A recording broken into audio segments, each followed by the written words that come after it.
हिरन कुएं के ऊपर से छलांग मार गई और पीछे पीछे आता हुआ चीता सीधे कुएं में गिर गया। इससे पहले जब चीता भेड़िए को कुएं से बाहर निकालने की कोशिश कर रहा था, तब बकरी और हिरन डर गईं। बकरी बोली, अब हमारा क्या होगा? अगर भेड़िया बाहर निकल आया तो वो हमें नहीं छोड़ेगा, वो हमें मार देगा। हिरन बोली, टेंशन मत लो, इसका हल मेरे पास है। हिरन दौड़ती हुई चीते के पास गई और बोली, ए चीते, तुम भेड़िए को बचा रहे हो, अगर हिम्मत है तो मुझे मारकर दिखाओ। चीता गुस्से में गरजा और बोला, भेड़िए को तो बाद में निकालूंगा, पहले तुम्हें मारूंगा।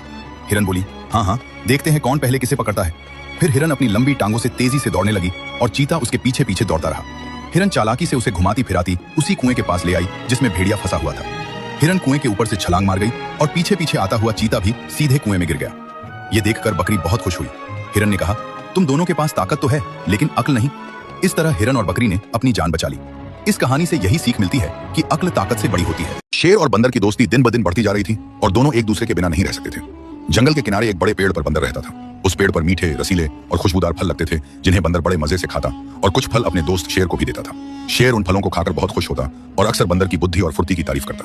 जब शेर वे फल अपने घर ले जाता तो शेरनी बड़े चाव से खाती और कहती कि ये फल कितने स्वादिष्ट हैं और यह सब तुम्हारे दोस्त बंदर की वजह से हमें मिलते हैं। शुरू में सब कुछ ठीक चल रहा था, लेकिन कुछ दिनों बाद शेरनी के मन में लालच आ गया। एक दिन उसने शेर से कहा कि सोचो, यह बंदर रोज इतने मीठे फल खाता है तो उसका दिल कितना स्वादिष्ट और ताकतवर होगा। अगर तुम सच में मुझसे प्यार करते हो तो अपने दोस्त बंदर का दिल मेरे लिए ले आओ।